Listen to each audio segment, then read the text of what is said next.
My mom is actually a poet. She would eat it up. She should just skip the part where he eats her out, and we're good to go. Hello. Oh. Time is not real. I've been working a lot lately. I know I keep talking about work and I never give any details.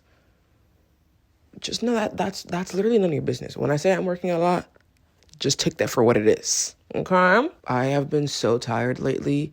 If one could make their sexual orientation sleep and just sleep, that's what it would be for me. And I'm not joking. Today I'm going to be sharing with you what I've been reading recently. Let me be very, very frank with you. The last few months of 2022, I got into a very just like gnarly reading slump. I didn't want to read. I had no interest in reading.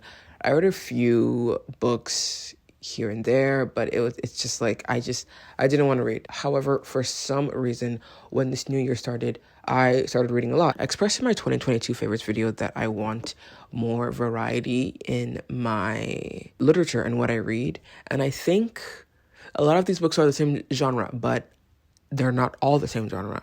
And so I think we're headed slowly. So I'm gonna be. Let's just go. I'm show you what I read. Yeah. Now this book, I've already mentioned it in a few videos last year, but I reread it. That is All the Lovers in the Night by Miko Kawakami. This book is so slay. Like, it's so good. It's very, very, very depressing. Yeah. I suggest that you read it while we are still in these January, February months. And we still have daylight saving time when it gets dark at like 5 p.m. and your soul darkens and you're like, Kawakami, something about her writing is so enchanting. She knows how to be so descriptive and detailed, but also like somber and moody without it being too much, right? The language is super accessible. It's like very simple writing. It's very easy to consume and digest, which is why I think I reread it, because like if I'm trying to build back from a reading slump, I'm not reading Crime and Punishment. You know what I mean? Like, I'm not reading anything. Like, I'm starting off it's like when you like have a stomach bug and you crap your pants, you have diarrhea everywhere. You're not gonna go have like, McDonald's. That wouldn't be smart. You have soft things that are good for your diet and your stool. So I feel very good about talking about poop. I do. I think when it comes to being an author and writing, that's the kind of writing the kind of writing style that I would want to implement, that I would want to have. Jesus, just like super easy to follow, very accessible language, but it's still impactful. It like packs a punch. I have 2 books next. They're both graphic novels. I think these were really imperative to me breaking my reading slump. I think with a reading slump, that's basically like when your momentum with reading has been severed, right? It's really important and like critical and essential to read very easy to read things. You can pick, there are so many out there. Like, there's a graphic novel about something that you like, and I promise you a lot of them are also accessible online. I don't know how ethical that is. Don't crucify me. Yeah, you are still a part of a story. You can get through it in like 2-3 hours, and I think they're awesome. So the graphic novels I read were Skim by Mariko Tamaki, and The Pervert by Michelle Perez. Am I overexposed? Every single time. Every time. Why didn't I just... Okay. Anyway, Skim is a story about Kimberly. She's 16 years old, and her friends call her Skim, I guess as a nickname. She says it's because she's not. So that's kind of messed up. It's set in 1993 in Toronto, and she goes to a Catholic girls' school. She is goth. She's into witchcraft and tarot cards and astrology. She's also plus sized, and she's Asian. Predominantly white community, so she's a little bit of a social pariah. A tragedy happens within her school and community. One of her classmates' ex-boyfriend kills himself, and the community is shocked. They're sent into a momentum and movement of grief, right? And really addressing grief, being there for the students. It's not in a way that like is very productive. I think it's very, very counterproductive and counterintuitive. Doesn't address like suicide at all. They're just like, what should you be grateful for? What should you be grateful for? So she's dealing with that as a very apathetic and just like bitchy teenager. She also develops a little bit of a relationship with one of her teachers. and has to, deal with that. I found this book extremely sweet, extremely tender. I was just like taken back in time to me being a teenager and being like, everything is just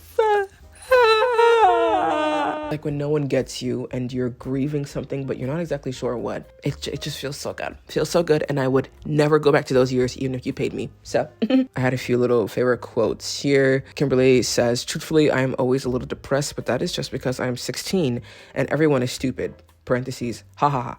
Perfect. I could send it better myself. She also says she wonders whether love makes people feel better or worse. Very, very true, Kimberly. Very, very true. Just encapsulates the overall malaise and apathy you have for life when you're a teenager and 75 different emotions are running through your head at all times. And everything around you is changing. People change, you're changing, and you kind of can't keep up with it all. So I really enjoyed this. I thought it was very sweet. Next is The Pervert by Michelle Perez. This is a story and also a collection of shorter stories within it of a trans girl living in Seattle as a sex worker. You go through her in present day as well as going in the past a little bit and examining her previous relationships with clients, also with friends and coworkers, everyone. I'm gonna keep this review short and sweet because it was like autopilot when I was reading, and even when I finished, I was kind of also just like, okay, I think it's awesome that this book exists. I think stories like these need to be told, right? I think it was very honest and raw. I just don't like using those words because I feel like a little bit of a cliche. Did feel as if this book was very rushed. The stories also felt very underdeveloped.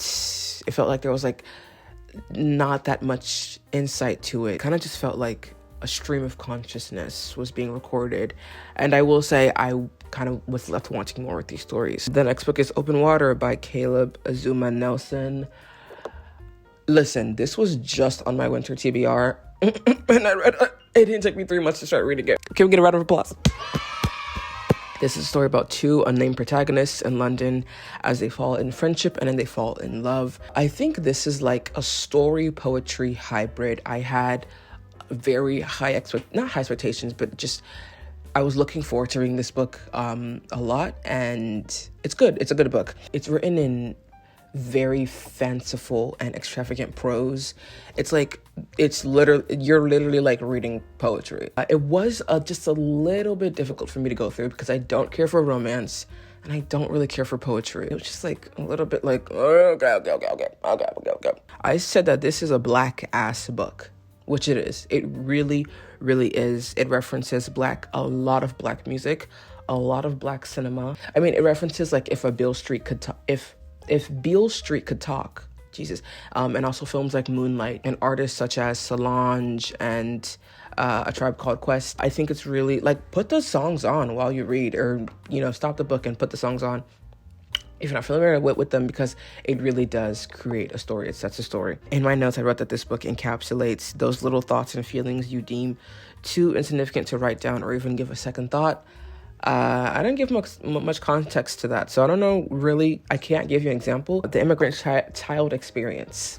The parts in which Nelson goes in to describe the protagonist's family dynamic and what goes on in the family. There are a few tragedies that happen in the family, and how he fits in as the oldest child.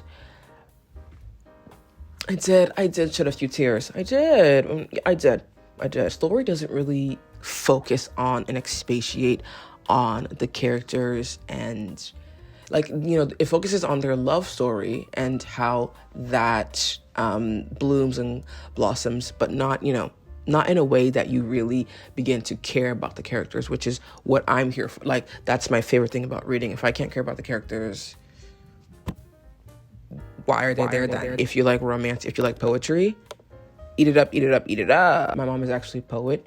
She would eat it up. She should just skip the part where he eats her out. Last, you are going to be so proud of me. This is a collection of poems. Yeah, this book is Hera Lindsay Bird. It's by Hera Lindsay Bird. It's a self-titled collection of short stories and poems. I don't know. I don't even know how I would describe this to you. Basically, Bird has collected a bunch of poems about literally anything you can think of. She has one about how much she hates Monica from Friends. Relatable. I don't like that character. She has one about peeing yourself in a supermarket when you're 14 years old. So I did not love this book. I will say it's very like quirky. It's very, I don't think, listen. Actually, let's just be frank. Let's call a spade a spade. I'm very, very, very much not the intended audience for this book, but a lot of women on Goodreads raved about it. So you know what? I can take that on the chin. It's not for me. And that's okay. It feels very stream of consciousness. It feels like you're just reading the scraps of someone's journal, which feels very endearing. There's poetry about falling in love and like the melancholy that there is in life and like kind of being depressed, and how painful it can all be. A bird does use like very overextended ellipses, which I love. If you follow me on any social media platform, or like you even just see my descriptions in my YouTube videos, I really love and I appreciate her use of those ellipses. And yeah, I did have a few lines that I really, really liked. This is in a poem called Hate. Hate is a white crepe box with voluminous spite ruffles. It's a friendly push off a Tuscan cliff. Hate is a private joke with only one punchline, or a statue in the courtyard with a bad attitude. She ate, I fear. Lastly, we have a book that I'm still currently reading right now. I started it last night. It's The Hole by Hiroko Oyamada. This book is about a woman called Asa. Her husband takes a job from the city to the countryside, so her life is being uprooted. They accept free housing from her husband's parents in a house they own right next door to them. That would be great. That would be so fun. And one day while she's carrying on errands, she discovers a hole in the grass and she falls in the hole. She says that she feels like the hole is made perfectly, it's just her size.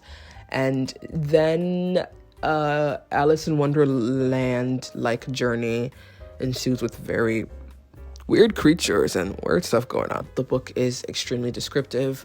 I really, really like it so far.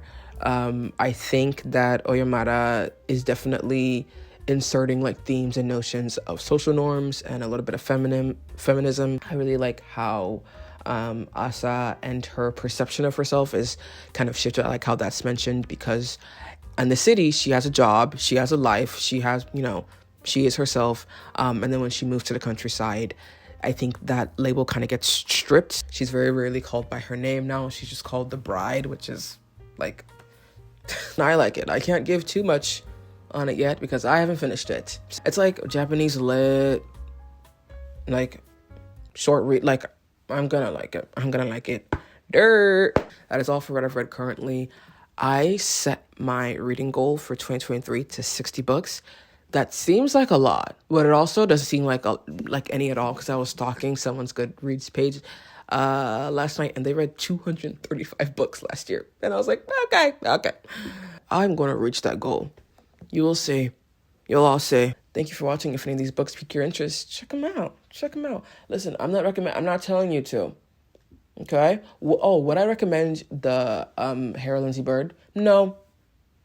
Would I read it again? No. Did I hate it? No. I didn't hate it. The duality of man. Thank you.